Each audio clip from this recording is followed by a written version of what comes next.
की राधा रानी की मीराबाई जी की गिरधर गोपाल की देखो ये जो आप स्थान दर्शन कर रहे हो इस स्थान का नाम है प्राचीन मीराबाई मंदिर।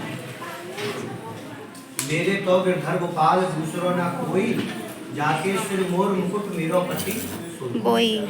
मीराबाई जी राजस्थान की रहने वाली, मेड़ता में जन्म हुआ, चित्तौड़ में उनका विवाह हुआ। लेकिन बचपन में ही उन्होंने अपने गिरधर गोपाल को पति रूप में प्राप्त कर लिया, पति रूप में मान लिया, स्वीकार कर लिया। लेकिन लौकिक दृष्टि में, अलौकिक दृष्टि में तो ठाकुर जी से उन्होंने विवाह कर लिया, पति मान लिया। लेकिन लौकिक दृष्टि में राणा खानदान जो है, राणा भोजराज के साथ में मीरा जी का विवाह संपन्न हुआ। तो मीराबाई जी, जब आपने वो सब सुना ही होगा कि विष दिया, वो सब किया, उसके बाद में मीराबाई जी वृंदावन आई। वृंदावन में आके इसी स्थान पे 15 वर्ष मीरा जी ने वास किया। 15 साल। अभी 525वीं जयंती मीराबाई जी की अभी मनाई गई। तो मीराबाई जी जब यहाँ पे आई तो मीराबाई जी को गिरधर गोपाल पति रूप में प्राप्त करने थे, आत्मा से इसको स्वीकार कर ही चुकी थी, लेकिन प्रत्यक्ष रूप में पति रूप में प्राप्त करने थे। तो यहाँ पे आकर के जब रुकी, यहाँ पे 15 वर्ष यहाँ पे रुकी, भजन किया, तो बगल में ही एक मंदिर है, राधा दामोदर मंदिर। उस समय वहाँ पे रूप सनातन गोस्वामी जी महाराज विराजमान थे। जब वहाँ पे राधे ओ भरत जी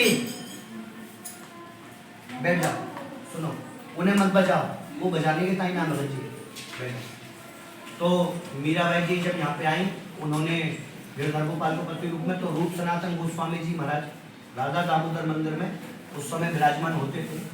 तो किसी के द्वारा खबर पहुंची कि राजस्थान से एक स्त्री आई है और वो स्त्री आपसे मिलना चाहती है। तो उन्होंने कहा कि मैं स्त्रियों से नहीं मिलता, जाकर के कह दूं। तो मीराबाई जी ने कहा कि मैंने तो ये सुना था कि वृंदावन के अंदर में केवल एक ही पुरुष है, वो है भगवान कृष्ण। क्योंकि भगवान भोलेनाथ भी जब यहाँ पे आए तो उनको भी गोपी बनना पड़ा, तब रासलीला के दर्शन हुए। तो बोले पुरुष केवल एक ही है, भगवान कृष्ण। क्या यहाँ कोई और भी पुरुष रहता है जो स्त्रियों से नहीं मिलता है? जब ऐसी वाणी सुनी तो समझ गए कि कोई साधारण स्त्री नहीं आई है, कोई भगवान की भक्त आई है, मिलने के लिए आई स्वयं, जो किसी से नहीं मिलते थे, यहाँ पर मिलने के लिए आए। जब मिलने के लिए आए तो मीराबाई जी से पूछा कि आप किस इच्छा को लेकर के वृंदावन में आई हो? तो मीराबाई जी ने कहा मैं गिरधर गोपाल को पति रूप में प्राप्त करना चाहती हूँ। तो बोले पति रूप में तो आपको यहाँ पे नहीं मिलेंगे, क्योंकि 11 वर्ष 52 दिन भगवान कृष्ण ब्रज के अंदर में रहे, उसके बाद मथुरा चले गए, मथुरा से द्वारकापुरी चले गए। तो बोले यहाँ पुत्र के रूप में मिल सकते हैं, मित्र के रूप में मिल सकते हैं, लेकिन पति रूप में आपको प्राप्त नहीं होंगे। यहाँ के बाद में गई द्वारकापुरी, द्वारकापुरी जाकर के ठाकुर जी का भजन किया और शरीर के सहित प्रतिमा में लीन हो गई। उन्हीं मीराबाई जी का यहाँ पे दर्शन है। केवल वृंदावन में एकमात्र स्थान है ये जो स्थान आप देख रहे हैं, मीराबाई जी। राजस्थान वालों को दिखाना जरूरी होता है मीराबाई जी का, क्योंकि आपकी तो ये समझ लो कि विरासत है। हाँ, ये भी ना कहो, ये कहे ना कि कहाँ से आए हैं, बोले मीराबाई जी के शहर से आए, तो ज़्यादा अच्छा रहेगा। राजस्थान तो सबको पता ही है, लेकिन मीराबाई जी ने राजस्थान का नाम इतना ऊपर कर दिया भक्ति के रूप में। तो वही भक्तिमती मीराबाई जी का मंदिर यहाँ पे आप दर्शन करें। इधर जो खड़ताल लेकर के भजन कर रही हैं वो मीराबाई जी, इधर में साइड में जो भजन कर रही हैं राधा रानी, और बीच में आप देख रहे हो वो ठाकुर जी की प्रतिमा गिरधर गोपाल। देखो, चाहे भगवान के तो हरि अनंत, हरि कथा अनंत, अनेकों लीला ठाकुर जी की, अनेकों ठाकुर जी का नाम।